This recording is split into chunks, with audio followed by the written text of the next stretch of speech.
So I spent quite some time in Mexico City. So when Roger asked me to cover Mexico City for the global suburbanism, I thought that was quite exciting and at the same time quite daunting. So one thing we can say for sure is that metropolitan Mexico City challenges our conventional understanding of suburbia. So in order to make sense of the peripheries of Mexico City, I had quite the good luck of knowing Feike de Jong, who is a journalist, independent scholar type of person based in Mexico City, and who in 2009 actually walked by the whole edge of the metropolitan area. It took him 51 days. When we first met, he said, you could do it in 40 days. And I said, I don't think so. But with Feike, it was quite lucky in some ways that we were able to go to crisscross in some ways this metropolitan region. So at the cost of climbing volcanoes and going into lake bed, ancient lake beds, but it was quite informative, and it was actually probably the only way to make sense of Mexico City. So very briefly, a kind of context. This is Mexico City. Used to be called the Federal District. It now embrace officially the name City of Mexico, Mexico City last year. And what you see in gray is actually the urbanization. In green is the state of Mexico. So as you can see, a lot of the urbanization or peri-urbanization actually took place outside of the boundaries of the city itself. The city has 16 districts, about 9 million people. The whole region called the metropolitan Mexico City is about 20 million, has 59 municipalities in the state of Mexico, and then this little one municipality in the state of Hidalgo. What is in white in here is actually mostly national forest, protected national forest. The word suburbia in Mexico City actually relates to a store. People do not use the word suburbia. So it's a low-price clothing department stores that is a subsidiary of Walmart. The terminology that is most used in Mexico City is peripherization and peri-urbanization. I think those concepts are probably better aligned with what it's trying to capture, which is the fact that the metropolitan expansion of Mexico City is actually not only the kind of the outward growth of the core, but it's really an enmeshing of smaller towns that have existed since pre-Hispanic times, and rural and urban corridors, and kind of the rearticulation of different sub-centers, urban sub-centers. This is, of course, how we recognize it as the informal or irregular settlements called colonias populares in Spanish. That actually is 60% of the housing production in Mexico City, in the metropolitan region of Mexico City. So this is self-built, multiple families, commute dependent, a lot of time suburban in terms of substandard servicing, and clearly defined by a type of laissez-faire planning. Mexico City is often described as a city of many cities, and one could argue it is a city of many suburbs and peripheries as well. So this is exactly how we see the expansion from the center, but also expansion around smaller towns, so the enmeshing that I was talking about. The Mexico City is located right at the core of the country, so the different major transport corridor have played very significant role in shaping, in some ways, the urbanization. The cities of many cities could soon take, according to the projection, different meanings, because the kind of contiguous urbanized fabric is believed will take place in the next 25 years. So it will join Toluca's expansion, it will join Morelos, Puebla, Pachuca to some extent. Querétaro is a little bit less certain, in my view. But it's also interesting that in Mexico City, there's a lot of those apocalyptic kind of projection, right? Mexico City was supposed to grow, was supposed to be 30 million by 2000, and it actually kind of plateaued at 20 million. So Mexico City is often compared to this, often said to suffer from the kind of urban disease, urban gigantism. So that's actually part of the way people talk about Mexico City quite a lot. A brief outline to guide this presentation. So an overview of the metropolitan particularities, an overview of the peri-urbanization process, and then I will show 4 little case studies of city of many suburbs. One is Ciudad Satélite, which is probably the closest thing that comes to a suburb as we understand it in North America. Santa Fe, which I call the NAFTA edge city. Ixtapaluca, which is a recent development of social interest housing, and Chaco Solidaridad, which is actually irregular settlement. Mexico City is said to be the synthesis of 3 broad and important cultural processes, and of course, nobody better than Diego Rivera to illustrate those. So the first one is Mexico City's was founded based on an Aztec town or capital of the Aztec Empire called Tenochtitlan. And then it was replaced, of course,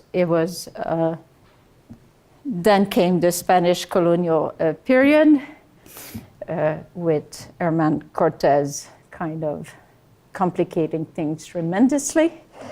And then 1884, the Mexican independence, and of course, the Mexican Revolution of the 1910-20 playing a particularly significant role in affirming Mexico's political independence and cultural independence as well. The geography of Mexico City is absolutely fascinating in my view. This is actually what Tenochtitlan looked like in 14th, 15th century. It is situated right in the middle of the valley of Mexico City and rested on a particular ecosystem of very shallow lake. So Mexico City is at the bottom of this endorheic basin. And it's basically 5 lakes, but 5 lakes, some of it will be salted water, some of it will not be. So this is where the city was founded. And what we have today is a little bit of remnants of those lakes here and a little bit of Lake Texcoco and Chalco. So you can see in some ways where those lakes were and how the city has grown over it. Because the Spanish people didn't want to deal with the flooding and didn't want to deal with the mosquitoes that came with the lakes, so they started filling those lakes. Of course, that created major drainage problems to this day. A few years ago, I spent 6 weeks in the summer. I don't think my feet were dry for any of those days. because, of course, of the urbanization, which makes the soil the surface quite impervious. This is what Xochimilco, so some of those little canals out of those special lake ecosystem come from. This is tourism activities, but it's also a tourist attraction, but it's also a place where agriculture is still very important. Okay, other problem link in some ways to those lakes and to the compaction and all of this is subsidence. Some people said that Mexico City is sinking about 5 to 9 inches per year. You will find records that is sinking 3 feet per year. So which one to believe? It's very tricky to believe numbers in Mexico. But this has been done mostly because of groundwater extraction. So very little water to start with, to deserve quite a lot of people. So one of the biggest problems of Mexico City is the water shortage. To add a little bit to the challenge of living in Mexico City, you have 2 volcanoes that are right in the peripheries. One is actually dormant, the other one is actually active. So it is true that most of the time you do not see the volcanoes because of the smog, but they are there and they are quite imposing. And Mexico City sits in a very active seismic zone. And probably the scariest thing is that the 2 large earthquakes have happened on the same day. So I, for myself, do not plan to be in Mexico City on September 19. Never. Mexico City is also very politically quite interesting. It has a municipal government only since 1997. Before that, it was governed by a regent appointed by the president. And given the fact that Mexico City had the same political party in power for 71 consecutive years, you could see what that led to in terms of favoring particular policies and people in place. They had a little bit of a interruption in their power, but now it's back to the same political power, which is the interestingly the revolutionary institutional party.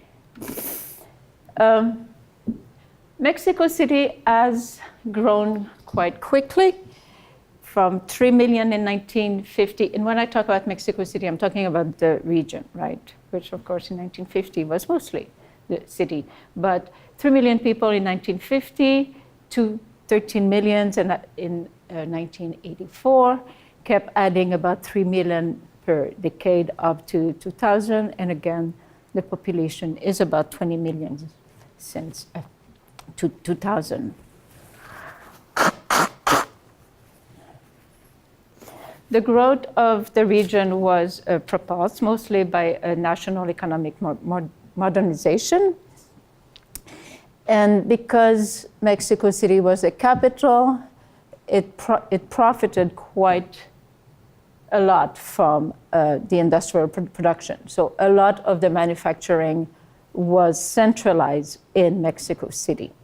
So rural migrants came and filled manufacturing and domestic service job, because suddenly there were manufacturing job created, then there were domestic service needed. But there was a housing shortage, so people had to improvise homes, and they started improvising homes, i.e. building informal settlements around the center of the city, and kept going outward as with time. But there's also 2 other issues that plays into this process, which is the fact that land was available in those adjacent area, and that the state of Mexico had lacked planning, or probably absence of planning would be more accurate, while the city itself had a series of development bans, especially because they didn't want particular people to be part of the city. So what we have here is a picture of very weak planning coordination that allows the takeover of the lands, but in the face of the incapacity in some ways to regulate growth and to provide housing. So those waves of outward migration have been very susceptible during time of recessions, and there's been many of those in Mexico. People kept looking for cheaper informal housing, and particularly at the beginning of the 1980s with the 1982 recession and the 1985 earthquakes that killed about 10,000 people in the city. The core lost 1 million people, and the periphery gained 3 million. Then, of course, came the 1994 financial crisis, which coincided as well with, of course, the signature of NAFTA and the increasing pressure of Mexico City from the IMF and the World Bank to free market housing sector in order to basically project another image that Mexico City was not just about informal settlement, because that doesn't look very good in NAFTA. So there's two major reforms that took place in 1992, right before then. One was a land reform, and the other one was a mortgage and housing reform. I'll explain those in a moment. There's three prevalent types of peri-urbanization in metropolitan Mexico City. One is the one that we're certainly familiar with, the private subdivision for middle income and higher income, mostly located on the western edge of the city, which benefit from higher elevation, freshwater, woodlands, road, and services. There is, in contrast, the self-built, irregular, or informal settlements on the eastern edge of the city, over those former lake beds and creeping up the hills. And then there's a more recent wave of state-sponsored, state-financed, mass-produced social interest housing, which is basically infilling the periphery, but mostly on former lake beds. This is a diagram from Felipe de Jong that kind of explains, and of course it's kind of a little bit of an abstraction, but the axis of relative wealth that goes north to south in Mexico City, and the axis of poverty. And of course, in Mexico, you have poverty, but you also have a category called extreme poverty that is spread more onto the eastern. But the spatial pattern of social differentiation is not actually that clear, because a lot of time you see that polarization exists in proximity. This is Santa Fe. I'm going to talk a little bit about Santa Fe in a moment. And of course, such proximity favored the control interaction through labor subordination. I always say that Mexico, one thing that is very good about Mexico, they really understand what the service economy is, but of course, that doesn't make it more just. A word on informality. Informality should not be understood as the opposition between self-built practices and industry or state-sponsor process of creating housing. It is the prevalent mode of urbanization, the prevalent logic of urbanization in Mexico City, and in Mexico probably, and it's entangled in some ways in both processes, whether it's self-built or whether it's industry-led. both systems are entangled in housing, in modes of housing production, of governance practices, of land markets, and urban service deficits. Mexico City, informality in Mexico City is actually politically conceded, right? So it's not about, oops, it just happened overnight. It was left to be created that way. Let me talk a little bit about land. There is 3 regimes of land property in Mexico: private, public, which we are, of course, very familiar with, and one that is a communal, or what we call ejidos.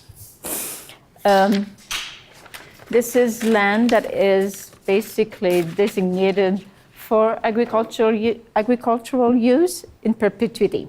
So individually worked on, parceled, but communally held. There has been a major change in the land in 1992 that in some ways sought to control the illegal takeover of land by different modes of acquisition, but also invasion of land. And that was supposed to control the, put a brake on this uncontrolled urbanization. So the change sought to actually allow ejido members to sell the land, to rent the land to people that are not from that community, which had, of course, the effect of converting farmland into land available for urbanization. So land reserve, there was this dramatic increase of land value because a lot of developers' companies start stockpiling land. And as a result, we saw the densification and the regularization of some irregular settlements as well, because suddenly people needed to, that was the only place where they could relocate. This is basically a view of Chaco, of the valley of Chaco, and you can see quite the contrast between the agricultural and the urbanized fabric. Along with this land reform came a radical restructuring of housing finance market. So basically, by restructuring kind of the mortgage sector, allow the restructuring of the housing, of the mortgage sector was done closely with the rise of home building companies, to the point that it led to a major boom in development, and to the point that a lot of time the number of loans that would be granted became exactly the number of houses that were built, and it's not clear which one was driving which. So as a result, from 1995 to 2005, the number of mortgage kind of tripled, and we saw a shift of production in the acquisition of home ownership from self-built to free market housing. This restructuring took place mostly through 2 public agencies, Infonavit and Foviste. There are basically agencies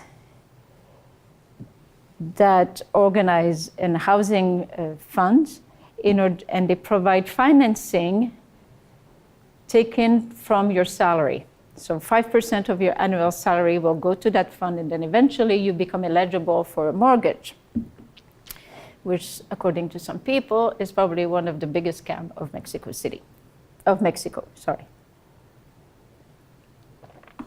Because, of course, Infonavit is actually for people working in the private sector. Foviste is for people working in the public sector. Most of the time, these people already have access to other funds in order to acquire a home. And who is left out of this equation is the poorest households, and of course, people who work in the informal sector, which is 60% of the population as well.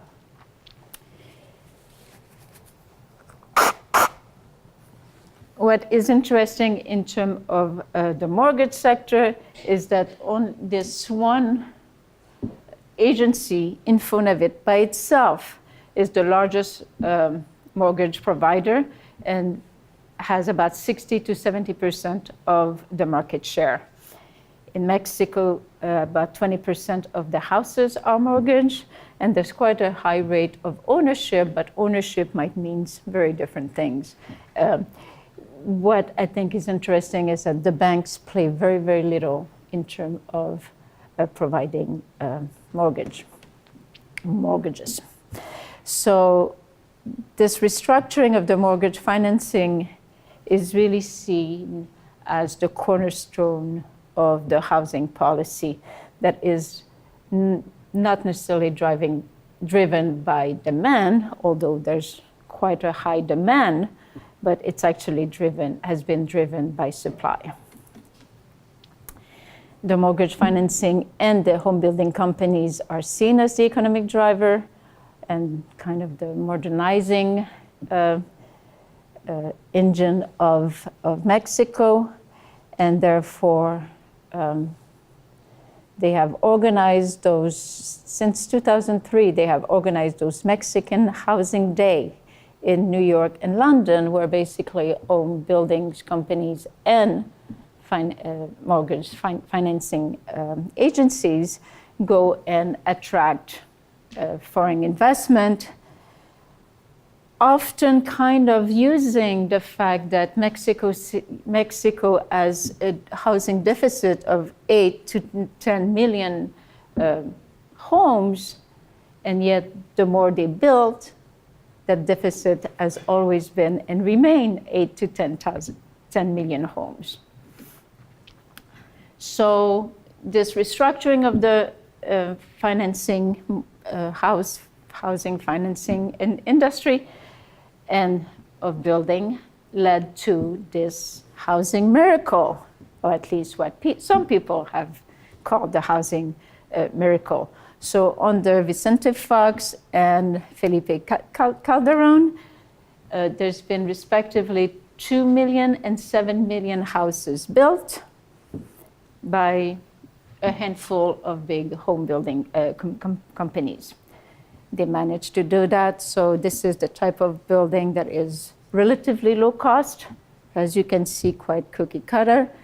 Tiny houses, although some of them would be bigger. There's quite a range. Some of it is for a lower middle class, some of it is for a little bit of a middle class, and some of it is for the upper middle class. What they share is actually a limited infrastructure and limited service and amenities. And this has been kind of infilling the territory as much as you could see, not only in Mexico City, in other cities of Mexico as well. So the home builders achieved this economy of scale by purchasing relatively cheap land, vertical, well, of course, the homogeneity of the building, but also a very particular integration of all aspects of the production. So the production, the promotion, the sale, and the financing in collaboration with Infonavit. This has also led, so 9 million houses have also led recently to a housing debacle. So, and the problem is really that it's building housing, homes only, and it's not building any type of other urban development. So it's housing and not urbanization to some extent.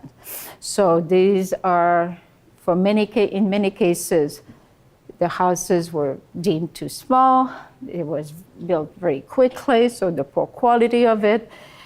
And the major problem is the deficit in infrastructure, service, and amenities that the developers kind of escape and never build those things, which forces people to pay even extra money in order to get the water and the different services. And these are built in massive kind of subdivision where there is no jobs and there's very long commute. So a commute for one person living in the periphery coming to work at the center to clean your house will easily be 2 hours every single day. So in the last decade or so, there was a lot of homes, between 200,000 and 600,000 homes that were just abandoned. And now, of course, Infonavit, that mortgage financing industry, is trying to create new programs in order to make even more money out of those things. The fact that there's no service, of course, doesn't mean that people don't come up with and create services. There are no jobs, there are no service, but there's, I guess, an entrepreneurial spirit, so people do create some services.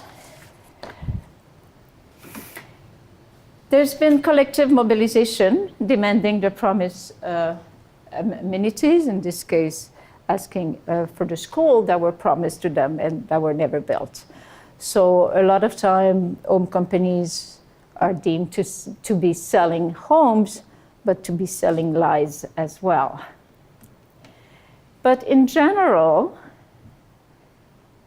despite the failure to deliver services by developers, which basically disappear with their large profits, and municipalities who clearly lack the fiscal and the technical capacity to install services, what we see is a privatization of services and public-private partnership, not in the way we understand them here, but in the way that this has been almost a tradition in Mexico, where because you couldn't rely on the government, you had to create some kind of partnerships. It depends a lot on clientelistic relationship, where you would mobilize to ask for services in exchange of votes, in exchange of political support. So that creates a situation, whether it's an informal settlement or whether it's in those new subdivisions, it creates a situation where people are demanding, but basically they are, well, in the words of Priscilla Connolly, we would think that maybe these would be hotbeds of social unrest, but in reality it's not, because people need the kind of clientelism. They depend on that in order to get to their services. Financial crisis of 2008, and then that really translates into a home building crisis. Half of the development company went bankrupt after making very, very large profits.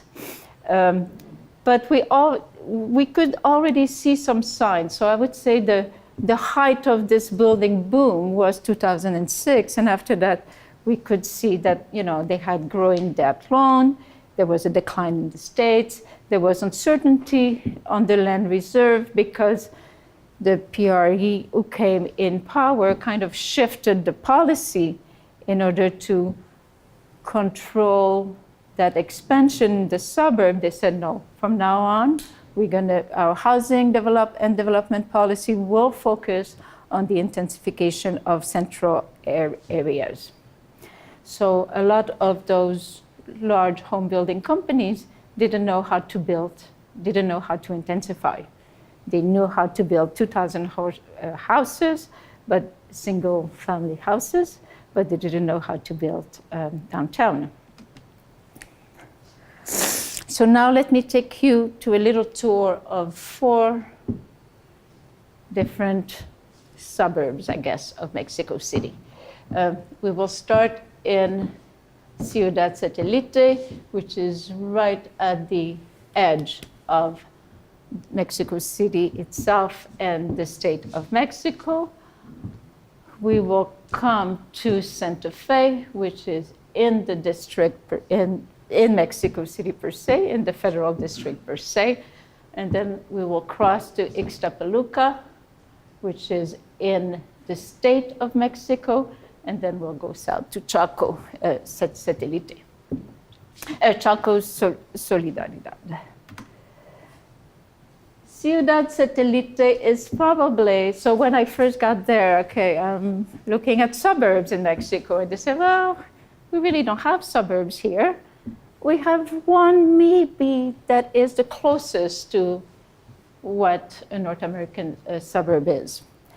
And then in some ways, I think it's probably far more the suburban imaginary that has been transported there. I guess I have to say that if I am correct, Lawrence Herzog was supposed to be here today, but in his book, Global Suburbs, Urban Sprawl from the Rio Grande to Rio de Janeiro, he actually talked about 2 suburbs of Mexico City. His point in his book is to say that a lot of the North American cities, North American suburbs have, or the idea of those suburbs have migrated to Latin America. And he uses Satélite and Santa Fe as example. And then he stops kind of there. He doesn't talk about the other type of housing or development in Mexico. Ciudad Satélite was built in 1954 by Mario Pani, a Mexican architect. It was close distance to the city, and of course, there was a low cost of land and very lax planning regulation in the state of Mexico. It was built on communal lands, despite the kind of the popular kind of belief that only poor people invade land. That is actually not true, because Satélite was built on communal lands that were illegally purchased by an ex-president. Mario Pani was an interesting choice to build a Satélite because he was very well known for the mixed-use housing project that he built in the city. A La Corbusier very clearly, but those were really a city within the city. It was residential, it was commercial, it was institutional. A lot of those, what we call unidad habitacional, were actually very well organized. They have cultural centers, they have everything in there. Some of them will probably need some repairs, but the concept was actually quite interesting. He was also the architect behind UNAM. So the idea here for Penny was to do completely the opposite. It was to build a city outside the city. And they were they took inspiration from the ecological plan, the Garden City type of Ebenezer Howard's approach of organic streets patterns, super blocks. There was a green belt that was going to go all around. And of course, there was going to be the first commercial center in Mexico. So from the city outside of the city in 1950s, 60s, now what we have is a city suburb that is completely surrounded by the city. It was supposed to be a city at distance from the city, but that's not exactly what happened. Urbanization has caught up with that concept, with Satélite. But of course, it does represent the dream of a single family home, of car ownership, of privacy, and American lifestyle for the middle class. It was initially a dormitory suburbs away from traffic or pollution, the center, the noise, the crowd, the pollution, and crime.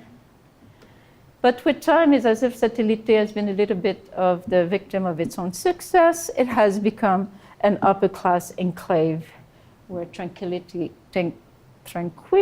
is something that has become unaffordable. So this is probably a case where we can see Herzog's principle of fast urbanism has migrated to Latin America. This is the first shopping center, or the largest one, a shopping center in the 1960s. And in some ways, I think Satellite does represent the basic elements of the American suburbs, with the low density, the single family, the detached home, the car dependency, consumerism, privatization, and the decline of civic life, even though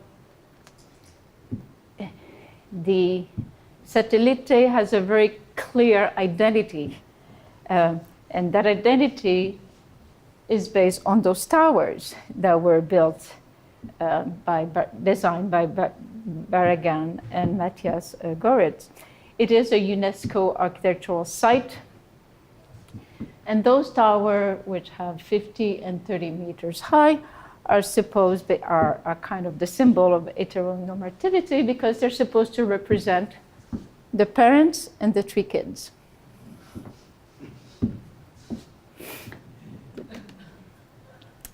Santa Fe. This is not necessarily a picture that is very different from what I've shown you until now.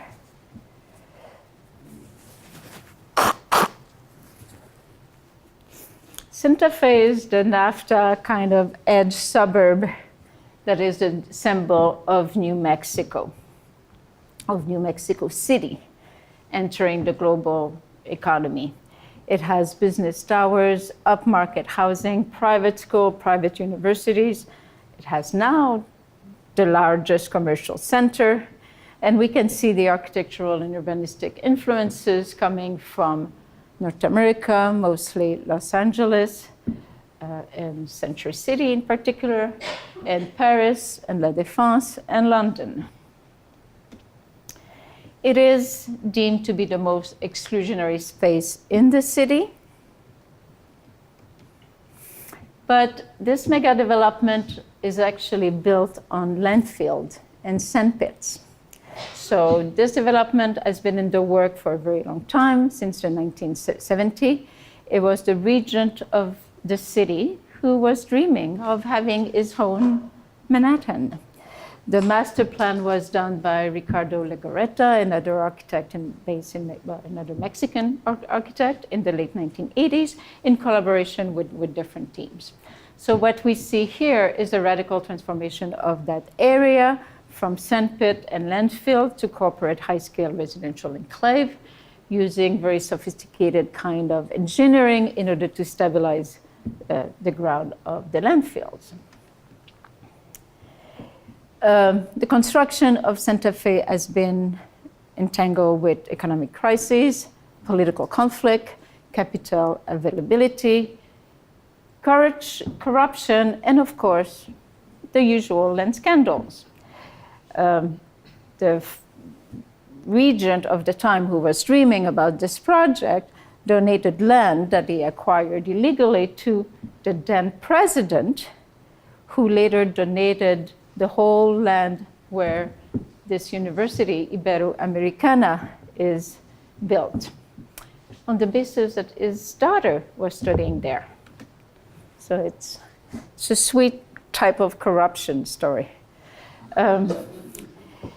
The challenge of Santa Fe was, of course, to convince national and transnational corporations to move their headquarters, their Latin American headquarters there.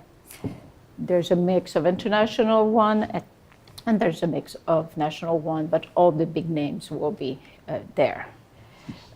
It is kind of the newest American-style urban enclave that is now anchored by this mega commercial center that in some ways separates Santa Fe from the rest of the city. And here we see that separation quite well.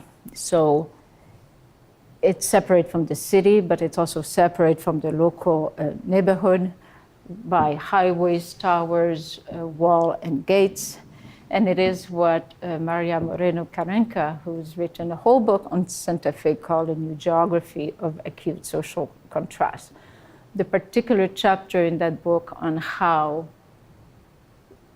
the garbage pickers are organized having, the one who will collect metal are far more important than the one that collect paper, for example. So the relation and the role that they play in the development of Santa Fe is absolutely fascinating.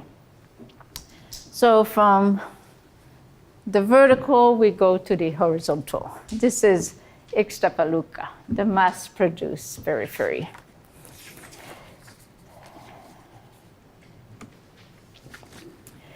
These were communal lands taken over by irregular settlements in 1980s that has been replaced now by social interest housing in the 1990s and 2000. And of course, the population had tripled since then. In his book, Planet of Slums, Mike Davis called Ixtapaluca and the adjacent Netza and Chalco the largest slum in the world. One of the development, San Buenaventura, by itself, is kind of the poster child of this social interest housing and housing boom that characterized Mexico City in the last 2 decades. And it is a 24,000 unit in one development that was built by Geo Corporation. And this is a development that is literally built overnight. They can build up to 2,500 homes a day. So this is not a home built with, I would suggest, a lot of love and care. This development was approved by the national and the states, despite the fact that it was built on some of the most important archaeological vestiges of the valley. So of course, what jumped to us is the astonishing homogeneity of construction. It's basically 3 prototypes, 2 or 3 rooms. This is on small house, on small lot, just a little bit of space for your car, large rows of subdivisions separated by long streets. So it creates a very, very monotonous morphology. And despite that, they have very rigid regulation. So the color has to remain. You cannot have services, all those kind of things. But for Mexico, or Mexican, for whom home ownership is very important, not simply because it's a roof over your head, but because of the different economic crises, because you cannot trust bank, a roof becomes the only thing that you can give to your kids, that you can make sure that you transmit to your kids. So it's the only patrimony that you can leave. These developments, many of them have been, the developers come in, we're going to build that many houses, we're going to build that many schools, we're going to build that many parks. Well, then the houses are built, are sold, and oops, the corporation goes. So despite a close relationship between municipality and home building companies, and a lot of the municipality will court home building, or did probably more in the past, home building companies to come and build on their territory, but there was a clear disregard for the responsibility for infrastructure and services. So a lot of time, the provision of water, electricity, sometimes you see those illegal connections, and drainage deficits were left to solve and to pay by residents. Chalco, the irregular settlement, one of the many, of course. Chalco Solidaridad is actually built around this extinct volcano that I had the privilege to climb. And you can see around some of the remnants of Lake Chalco in which the construction is taking place.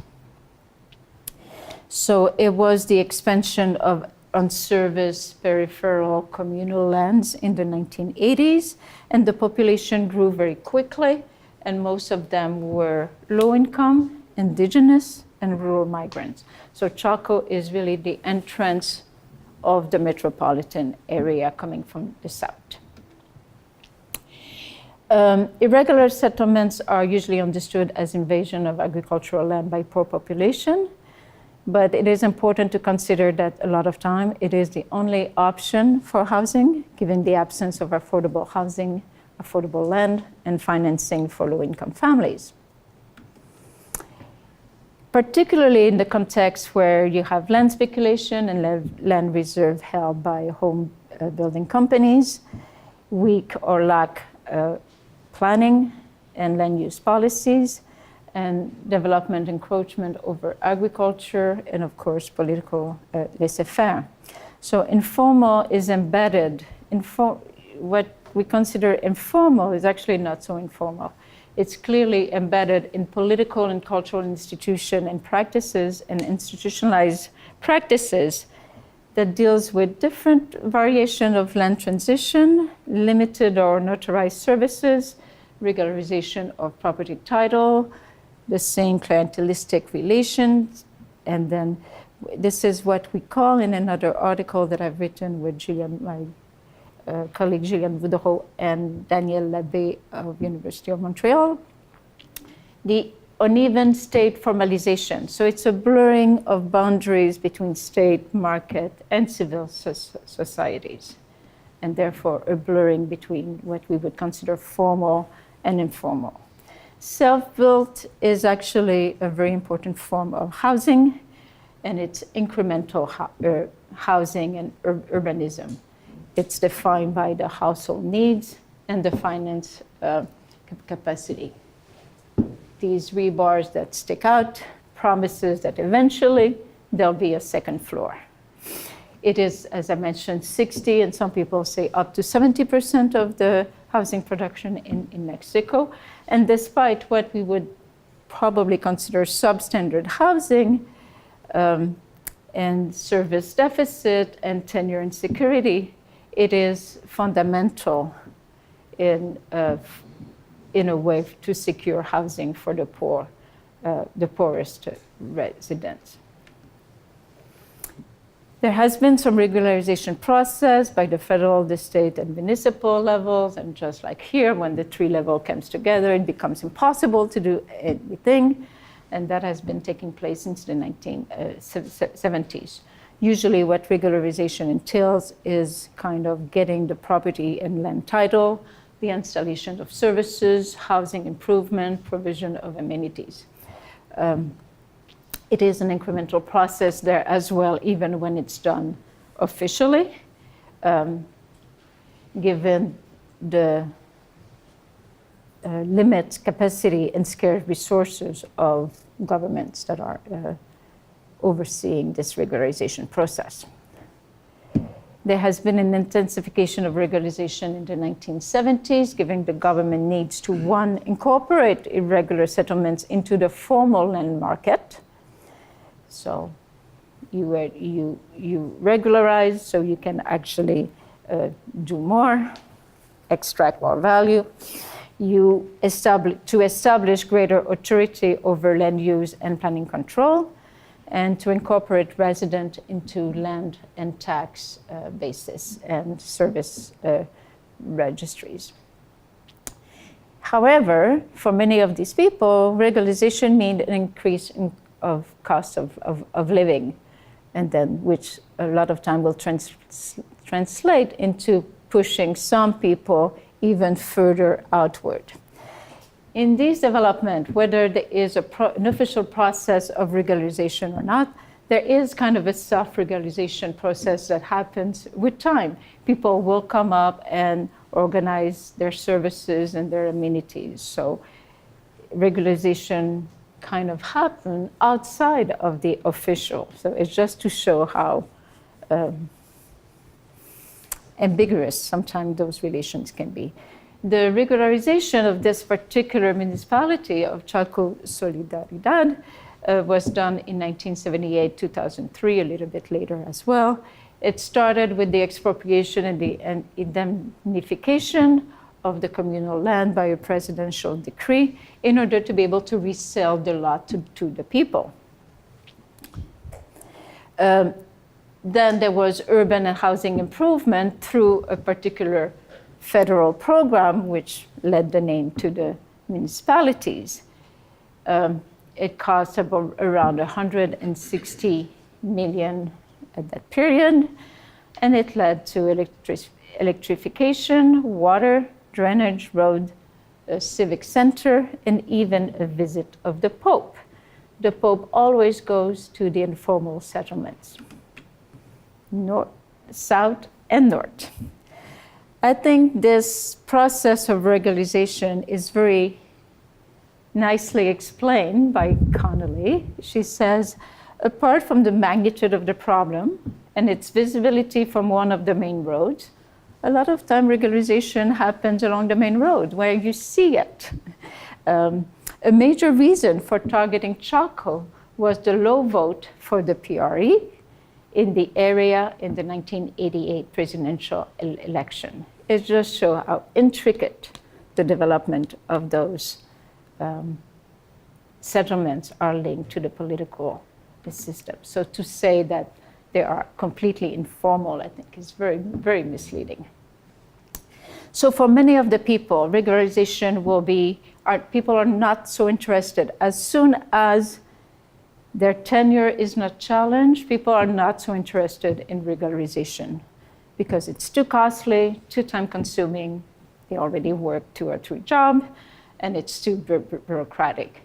And overall in Mexico, there's only about 40% of the dwelling that actually have deeds. It is clear that regularization adds exchange value to use value. But given the fact that there's limited socioeconomic mobility in regularized settlements, it's not like regularization will open a brand new market for people. Therefore, the state is kind of disinclined to evict, and I would say probably inclined to precarize, because it's politically too costly. You don't have the capacity to provide the services. And there's also kind of this historical issue of land reform. That is, land is very important in Mexico. So we have seen occasional eviction, but those will happen only in the kind of ecologically sensitive areas south of the cities. I'm sure there's been others. In conclusion, Mexico City is a city of many cities, a city of many suburbs, but it's also a city of divergent, uneven, entangled, and precarized suburbanization or peri-urbanization. That urbanization was enabled by the kind of entrepreneurial, quote unquote, illegal practices of securing land by community leaders and state officials. It was led by the stake-back kind of housing development that occur without urban development, by the boom and the bust of the home building companies, despite very favorable land and mortgage reforms. Land and mortgage was reformed basically for those companies. And nevertheless, an overall deficit of infrastructure, service, and amenities in the newly built, in the irregular settlement that lead to having residents to depend on privatized services and clientelistic relationship. So it's as if the vulnerabilities are completely shifted to individual and households. In this sense, informality is conditioned and embedded in formal process of planning and political process. It is entangled in and precarized by social convention, economic processes, and political arrangement.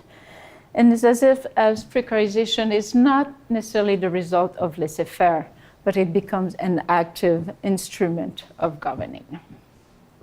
Thank you.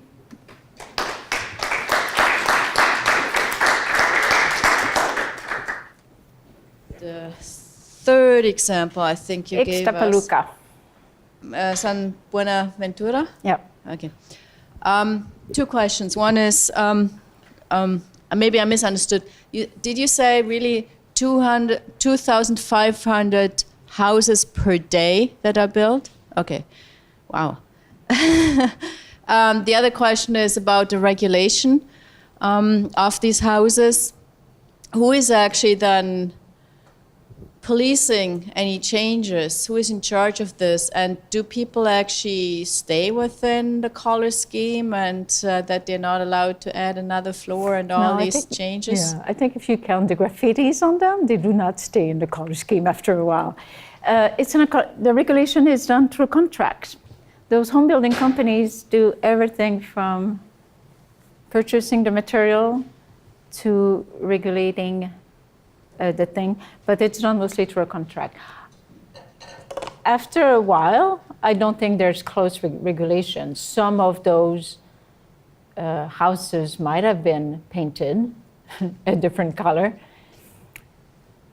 but in many cases, people don't even have the means to paint a different color. So they have those huge mortgage about their house. They have repairs to do in the house because the wall is starting to crack. So it's almost regulation by signature to some extent and by the limits of what one person can pay. What was the first question? I'm not sure if I answered the first question. Well, it's about the appropriation of the built environment and that people would stay within the rules that they have signed off. Yeah, no, it's clear, and I think there was like the little restaurant that I saw. It's clear that at some point people will do what they need to do because the big companies has left, and there is no municipal regulation per se that will help those. So beyond the contractual nature of the purchase, that's about it. But I think that's sufficient for some people in some ways. There's a lot of hands. I for now see Ranu, and I see Assam. And then there's Lewin back there, and then there's someone. Lewin. Thank you, Liette. That was amazing. Very, very fascinating. I've never been to Mexico City, but just trying to compare it to, yes, but it was wonderful. I had multiple questions, but I'll just stick to two.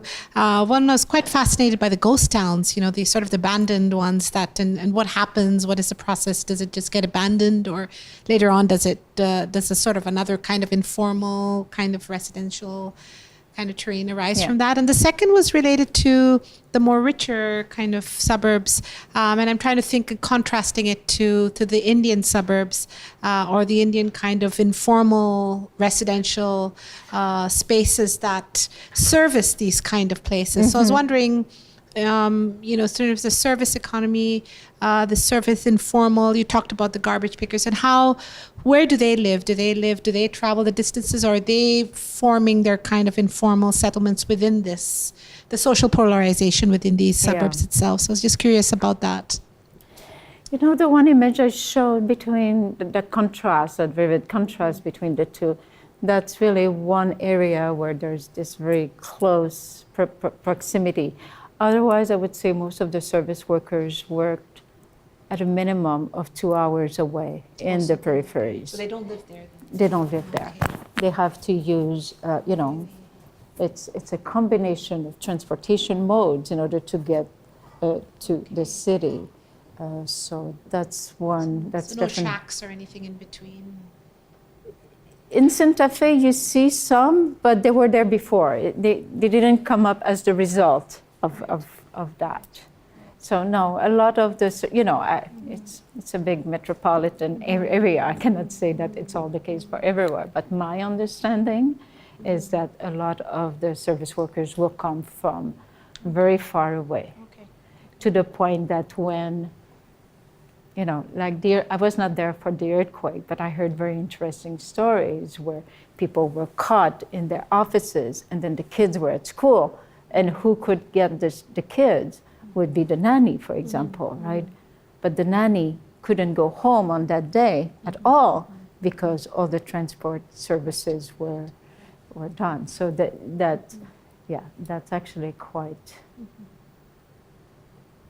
intense and important, and you really see the relation, the contractual relation there again. The first question was, Was on the I ghost should really towns. take notes, really. Yeah, But the ghost towns. oh, the yeah. ghost towns. The ghost towns happened. I haven't been in Mexico City for a little while, but the ghost towns is happening now. But already, I would say, in 2008 and 2010, there's development that they built and people bought, but then they realized that it makes no sense for them to have to commute a minimum of 2 hours when they have no services. They had to commute another 2 hours, another hour to take the kids to school and then 2 hours to the city. So a lot of people basically said, you know what, I'm not going to live here anymore, because even if there's, there, in some occurrences, there were cracks in the walls, there were all kind of stuff, they cannot go back to the company that has built it because they just washed their hands from it. So people had no choice, basically, than to abandon those houses. I know that housing stock is kind of is receiving attention from two groups. One is the mortgage companies, who actually want to redevelop those houses again and basically try to sell them to people again without fixing any of the problems to start with. Maybe they'll fill in the cracks, but not necessarily in terms of infrastructure and services and all of that. And the other group that is interested in the houses are more like housing advocates. Right. And they have been, I was reading something a couple of days ago, they are using the right to right to housing type of things. But I'm not sure this is how it's unfolding right now. But there was no recourse to get any compensation from the financing company, from the builder, or from the municipality. Goodness. Might need some water here. So, Thank you. and there's quite a lot of them too, right? Thank you, Roger. In some municipality, it would be, or some development, it would be half of them that would be abandoned. Liette, Sorry. thank you, Liette. My question also goes back to the informal settlement that you discussed. You mentioned that these communities are involved in kind of clientelist politics. But at the same time, you discussed that this regularization process actually makes them more miserable because of the costs that it carries. Regularization sometimes has some gains. I mean, in other absolutely. contexts. I really want to know more about what are the gains if they are involved in such politics, and if it is just promises. It's a question in the context that I'm working and you're familiar with, that how much more times people could be conceived, how much more times they vote for the parties or leaders who don't do anything for them. I mean, when we are talking about poor people in those communities, is there any kind of communal association which carries this, experience of voting, getting involved in politics for one leader and, facing with the no result? Is there? Do you think that there is kind of accumulation of experience of involving in politics in a good way? I mean, just by carrying the experience of the other generations or not? It's two questions. Sorry for. No. I think the clientelism is very interesting and very important. It raises all kind of issues in terms of materiality, but also in terms of trust, right? They will get, if there are group organizations and they get some services, right? They might get, drainage channel built along the development or something like that. And they might get electrification. So there's very tangible gains that we sometimes take completely for granted.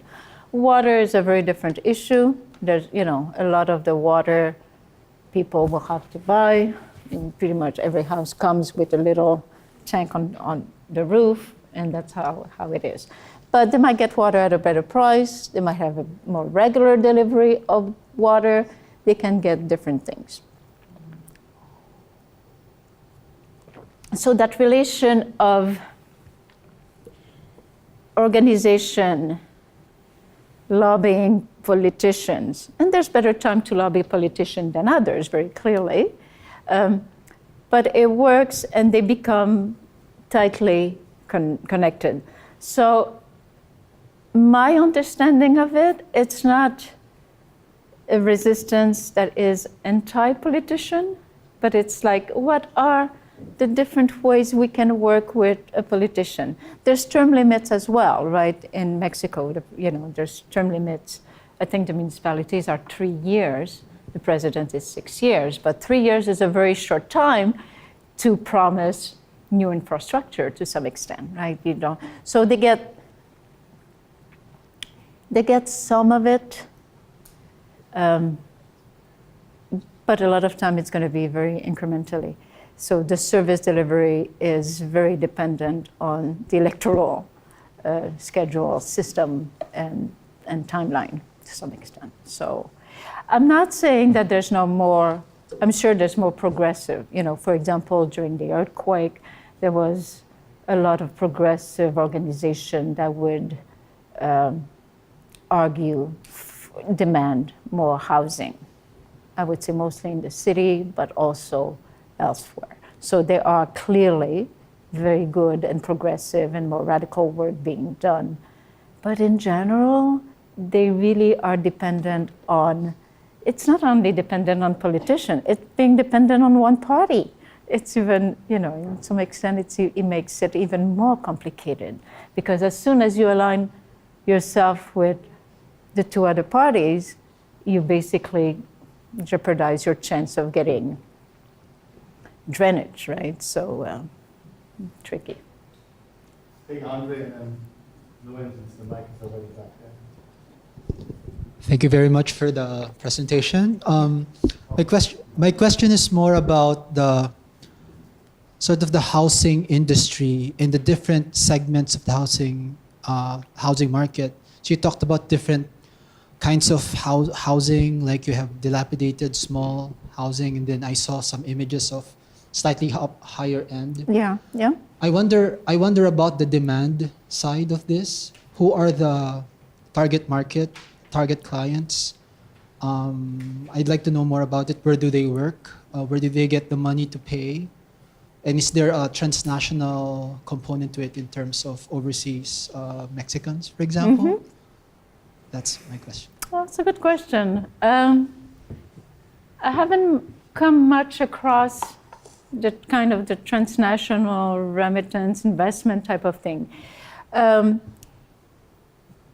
It really depends on where it's built.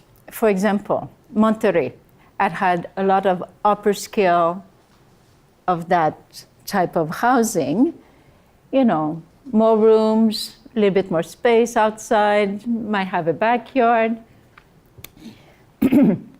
because Monterrey is kind of the technology-based city and the salaries are higher.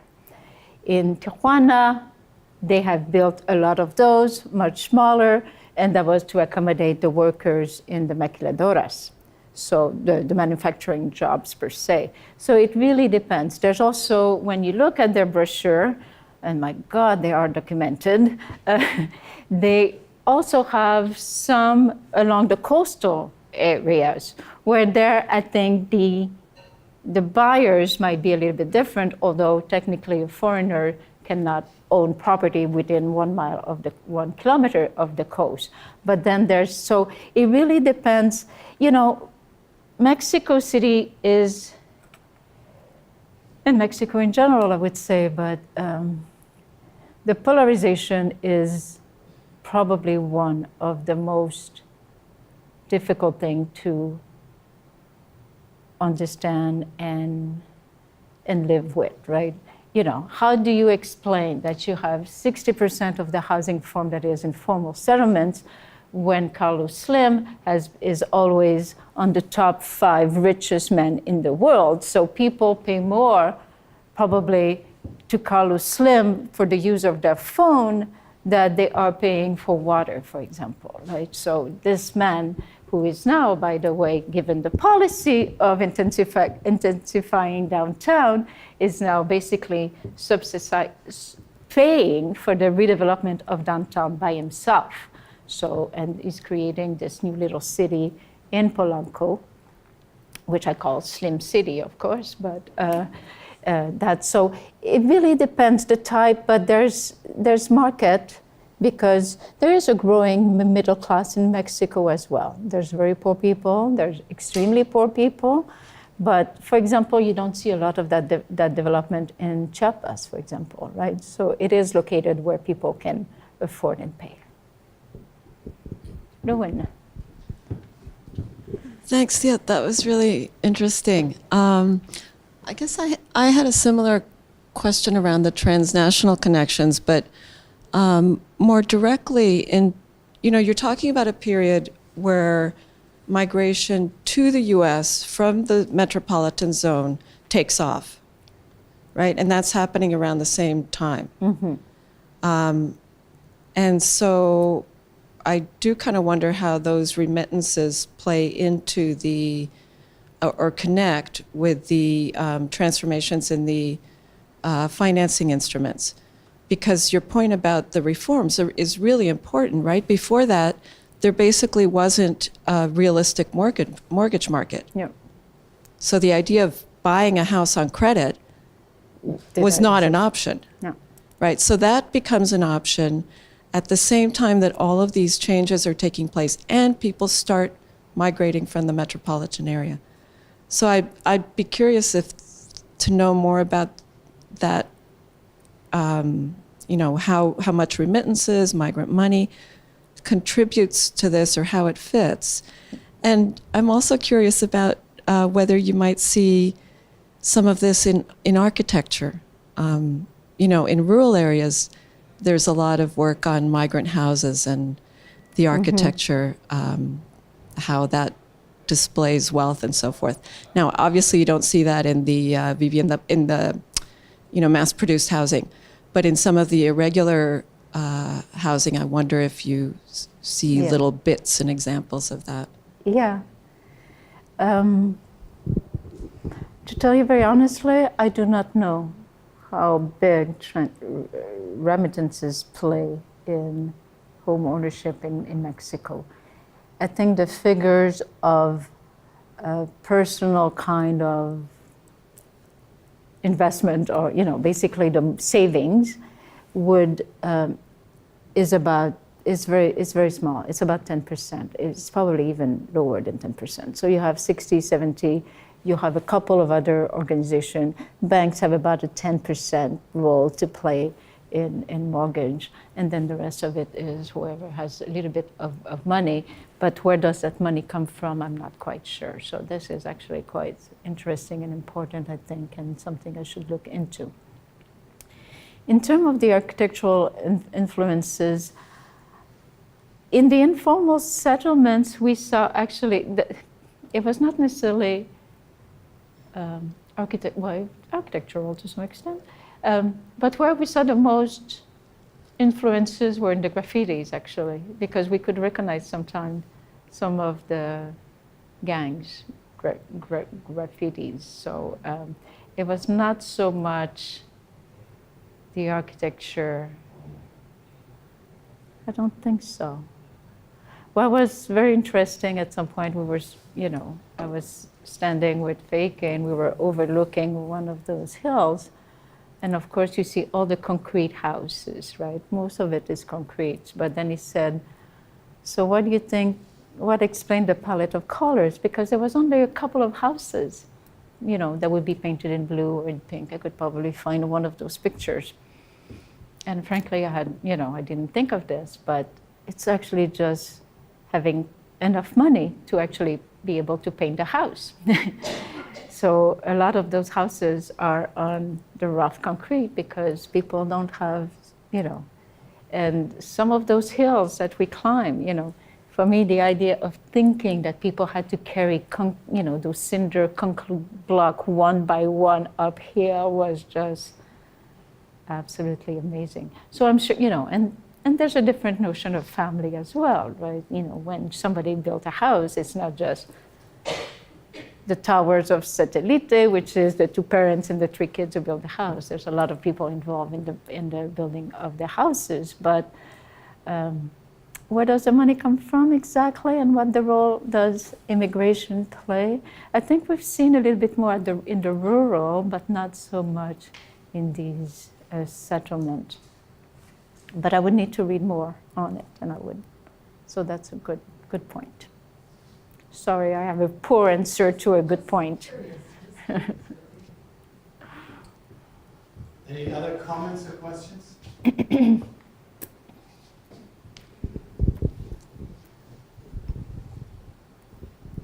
Well, in that case, please join me in thanking Liette once again for this wonderful talk. Thank you.